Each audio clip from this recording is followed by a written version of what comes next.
প্রিয় ভিউয়ার্স, আসসালামু আলাইকুম ওয়া রাহমাতুল্লাহি ওয়া বারাকাতুহু। নতুন আরেকটি ভিডিও নিয়ে আপনাদের সামনে চলে আসলাম। আজকের ভিডিওটি হচ্ছে ওভারহিট নিয়ে।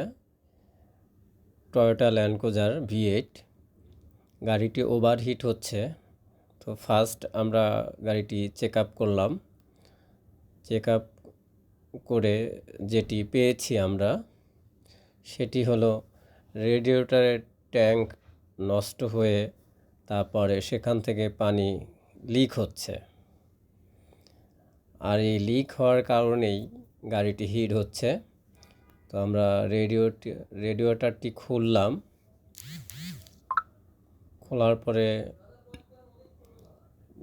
সবগুলি হুইস পাইপ চেক করলাম এবং পানির যে কটি লাইন আছে সবগুলি ভালো করে চেক করলাম যে সেখানে কোনো ফল্ট আছে কি না।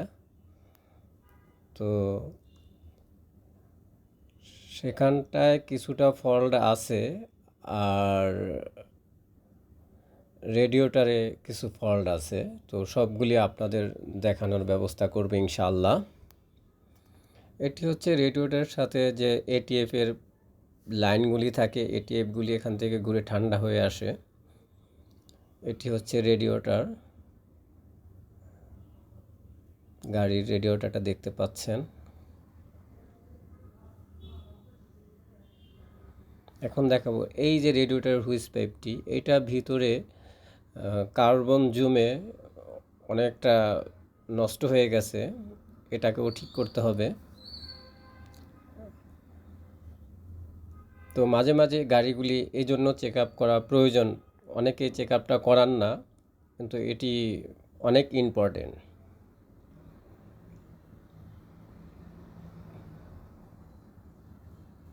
আর গাড়িতে অবশ্যই ভালো মানের কুলেন্ট ইউজ করা উচিত।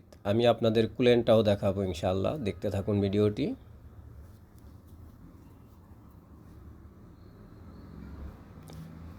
এই হুইস পাইপটা ভালো আছে, এটা অনেক সুন্দর, এটার কোনো সমস্যা হয়নি। এই দেখতে পাচ্ছেন রেডিয়েটরের ট্যাঙ্কটা, এই ট্যাঙ্কটা নষ্ট হয়ে গেছে। তো রেডিয়েটরের অনেক দাম, যাক ভাগ্যিস আমরা রেডিয়েটরের ট্যাঙ্কটা পেয়েছি এবং চেঞ্জ করে দিয়েছি ইনশাআল্লাহ। এই যে রেডিয়েটরটি দেখতে পাচ্ছেন, উপরে ট্যাঙ্কটা লাগানো হয়েছে নতুন, সব কিছু ঠিকঠাক। এখন রেডিয়েটরটি ফ্যান শাওয়ারটি ফিটিং করব। ফ্যান শাওয়ারটি ফিটিং হওয়ার পরে গাড়িতে ফিটিং করব রেডিয়েটরটি।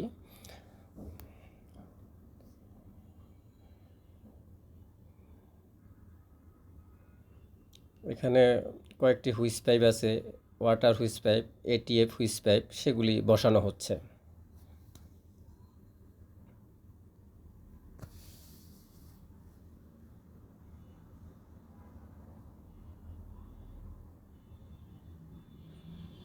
এখন যে হুইস পাইপের মাথাগুলি ময়লা হয়ে গেছিলো সেগুলি পরিষ্কার করা হচ্ছে। এখন রেডিয়েটর গাড়ির ভিতরে ঢুকানো হচ্ছে, দেখতে পাচ্ছেন রেডিয়েটর বসানো হচ্ছে। নিচে সঠিকভাবে বসছে কিনা সেটিও চেক আপ করা হচ্ছে। এখন আমি আপনাদের দেখাবো কুলিং ওয়াটার। এটি হচ্ছে টয়োটা কুলিং ওয়াটার। আপনারা মার্কেটে অনেক ব্র্যান্ডের এই ওয়াটারগুলি পাওয়া যায়। তো ম্যাক্সিমাম আমি অনেকগুলাই চেক করে দেখেছি, সবগুলি ভিতরেই মোটামুটি ঝামেলা আছে। আমি টয়োটা এই কুলেন্টটি ইউজ করে এ পর্যন্ত ভালো রেজাল্ট পেয়েছি, খুবই ভালো। অরিজিনাল হতে হবে। এখন দেখতে পাচ্ছেন রেডিয়েটর বসানো হচ্ছে, আর তার সাথে আনুষঙ্গিক যেগুলি থাকে ওয়াটার হুইস পাইপ, এটিএফ হুইস পাইপ, তারপরে ফ্যান ক্লাস। এটি হচ্ছে ফ্যান ক্লাস, যেটি ইঞ্জিনের সাথে লাগানো থাকে এবং এটি ইঞ্জিনকে ঠান্ডা করে। এটা হাইড্রোলিক ফ্যান বলা হচ্ছে এটাকে।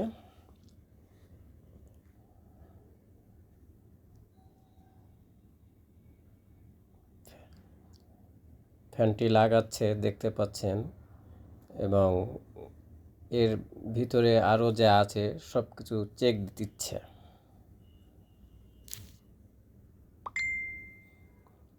দেখতে পাচ্ছেন V8, এটা ইঞ্জিনটাকেই বলা হয় V8 ভি টাইপ, সেই জন্য V8 বলা হয়। আর এটি অবশ্য ডিজেল ইঞ্জিন। এখন দেখতে পাবেন মনিটরে যে গাড়িটি যে হিটের যে মিটারটি আছে সেটি দেখাবো। এখন ইঞ্জিনের তাপমাত্রা জিরোতে আছে। জিরোতে থাকার কারণে হিট মিটারটি সিতে কোল্ডে আছে আর কি। আপনারা হিট মিটারটা আপনাদেরকে দেখাচ্ছি। এটি হিট মিটার এখন কোল্ড অবস্থায় আছে, কারণ এখন আমার গাড়ির ইঞ্জিন কোল্ড। আর স্টার্ট করার পরে তাপমাত্রা যতটুকু বাড়বে ততটুকু অনুযায়ী এই কাঁটাটি উপরে উঠতে থাকবে।